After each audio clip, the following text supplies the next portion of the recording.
उत्तराखंड में सभी निकायों का कार्यकाल 2 दिसंबर को पूरा होने जा रहा है, लेकिन राज्य निर्वाचन आयोग का ध्यान निकाय चुनाव से ज्यादा लोकसभा चुनावों पर है।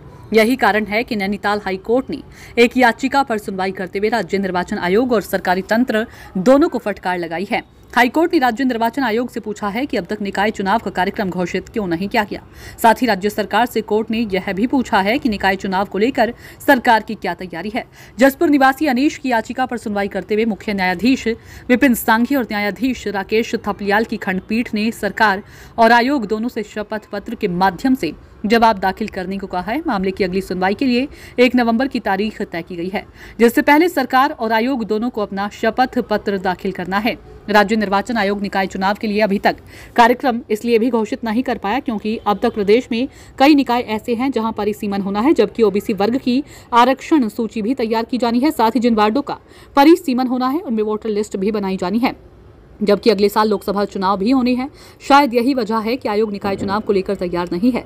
विपक्ष ने इस मामले में राज्य सरकार की गंभीरता पर सवाल उठाए। उपनेता प्रतिपक्ष भुवन कापड़ी ने कहा कि सरकार निकाय चुनाव को लेकर गंभीर नहीं है, इसलिए निकाय चुनाव के लिए राज्य सरकार की तैयारी अधूरी है, जिस वजह से निकाय चुनाव में देरी हो रही है। वहीं निकाय चुनाव को लेकर भाजपा प्रवक्ता विपिन कैंथोला का कहना है कि निकाय चुनाव सरकार के संज्ञान में है और जल्द ही धामी सरकार इस पर फैसला लेगी।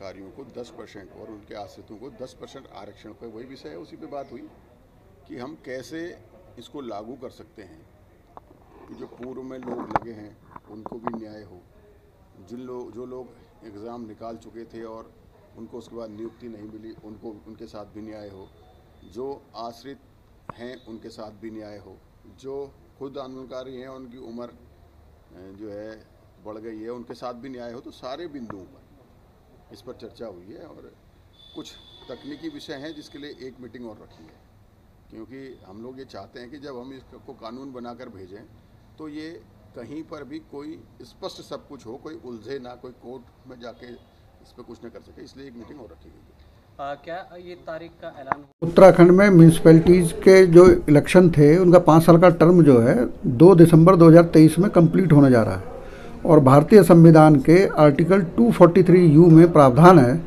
कि टर्म खत्म होने से 6 महीने पहले जो है चुनावी प्रक्रिया अगले बोर्ड के गठन के लिए चालू हो जानी चाहिए सारी नगर पालिकाओं में जहाँ जहाँ ये टर्म खत्म हो रहा है। लेकिन अब जो है जबकि मात्र 1.5 महीना बचा हुआ है, कोई चुनाव प्रक्रिया ना तो स्टार्ट हुई है, ना ही कोई वोटर लिस्ट का रिवाइज की गई है, ना उसमें तैयारी कोई है सरकार की ओर से। तो हमने उसी के लिए जनहित याचिका दायर की है और इस बारे में जो है हमारा ये कहना है कि संविधान के आर्टिकल 243U के अनुसार जो है इलेक्शन नोटिफाई किया जाए तुरंत, जिससे कि 2 दिसंबर 2023 में नए बोर्ड को चार्ज दिलवाया जा सके। क्योंकि सरकार की मंशा ऐसी लग रही है कि सरकार अभी फ़िलहाल इलेक्शन नहीं कराना चाह रही थी, लेकिन माननीय उच्च न्यायालय ने आज जो है इस पर संज्ञान लिया है और सरकार को आदेशित किया है कि 2 हफ्ते के अंदर अपना जवाब बताएं कि उन्होंने इलेक्शन अभी तक प्रक्रिया चालू क्यों नहीं की है। साथ में उत्तराखंड इलेक्शन कमीशन को भी कहा है कि आपने इसके लिए क्या स्टेप्स लिया वो भी हमें अवगत कराएं और 1 नवंबर की अगली आगामी डेट फिक्स की है। देखिए, सरकार के संज्ञान में और अभी कुछ दिन पहले तमाम नगर निगम और नगर पालिकाओं में जो हमने जो समिति बनाई है जातिगत सीटों के चीज़ों को लेकर के, वो समितियां नगर निगम कोटद्वार में भी गई, नगर निगम ऋषिकेश में भी गई हैं। सभी जगह ओबीसी का निर्धारण हो, जातिगत चीज़ें सीटों का निर्धारण हो, इसके लिए काम चल रहा है और निश्चित रूप से सरकार के संज्ञान में सारी चीज़ें हैं। आने वाले समय पर इसकी भी सही समय पर सही कदम उठाए जाएंगे। आने वाले समय पर नगर निगम के चुनाव को लेकर के सरकार और भारतीय जनता पार्टी की तैयारियां हैं। निश्चित रूप से समय आने पर माननीय मुख्यमंत्री जी और सरकार इस पर निर्णय लेंगे।